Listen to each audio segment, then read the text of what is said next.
Assalamualaikum warahmatullahi wabarakatuh. Perkenalkan, nama saya Valentina Dianti dengan NIM 2004946 dan rekan saya. Saya Siti Alfiani dengan NIM 2006557 dari kelas 3A. Di sini kami akan sedikit menjelaskan tentang tawuran pelajar. Pengertian tawuran menurut Kamus Besar Bahasa Indonesia adalah perkelahian massal atau perkelahian yang dilakukan secara beramai-ramai. Tawuran merupakan salah satu kegiatan interaksi manusia yang saling merugikan karena satu pihak dengan pihak yang lain berusaha saling menyakiti secara fisik, baik dengan atau tanpa alat bantu. Tawuran biasanya terjadi pada kalangan anak muda, seperti anak SMP, SMA, bahkan mahasiswa. Faktor penyebab terjadinya tawuran ada banyak, kebanyakan justru karena hal sepele. Namun sebenarnya tawuran terjadi bukan karena hal sepele tersebut. Hal sepele itu hanyalah pemicu, sedangkan penyebab tawuran adalah kecerdasan emosi seseorang. Adapun faktor penyebab terjadinya tawuran. Yang pertama, adanya permusuhan menahun.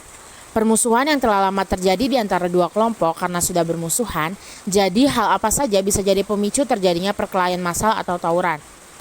Yang kedua, adanya barisan siswa. Ini biasanya terjadi di sekolah.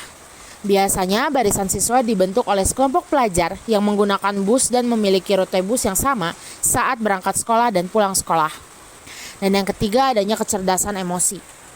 Menurut Rais, salah satu penyebab tawuran adalah faktor kecerdasan emosi. Kecerdasan emosi seseorang bisa dipengaruhi apa saja, baik dari lingkungan rumah, sekolah, maupun pergaulan di luar sekolah. Selain itu, Goldman menyebut kecerdasan emosi perlu menjadi pijakan, bahkan vital. Hal ini dikarenakan emosi yang lepas kendali dapat membuat orang pandai menjadi bodoh karena kehilangan kontrol emosinya.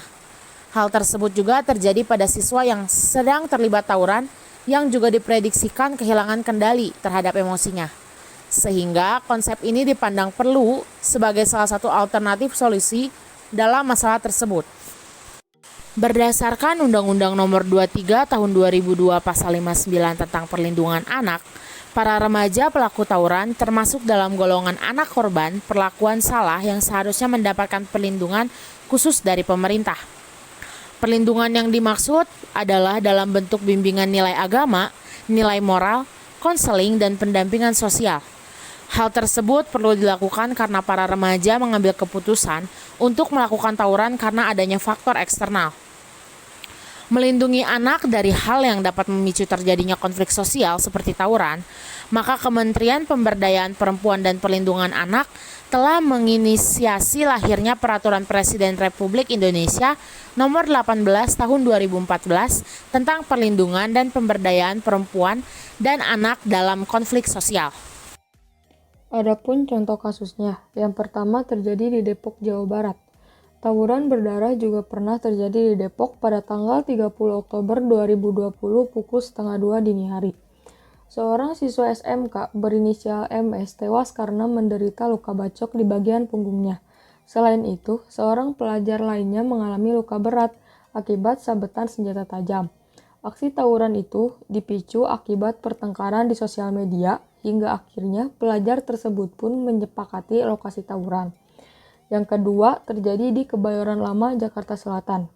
Seorang pelajar berusia 17 tahun tewas karena aksi tawuran yang terjadi pada 5 September tahun 2020 di Kebayoran Lama, Jakarta Selatan.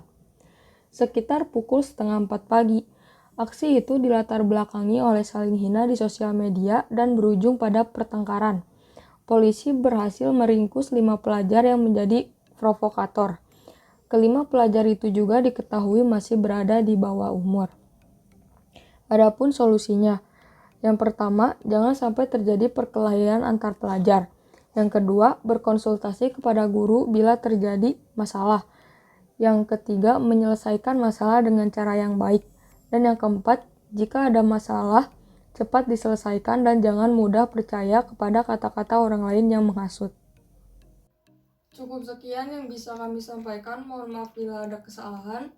Dan kami ucapkan terima kasih kepada Bapak Profesor Dr. Bunyamin Maftuh MA. Dan Ibu Rika Sartika MPD selaku dosen pengampu mata kuliah resolusi konflik.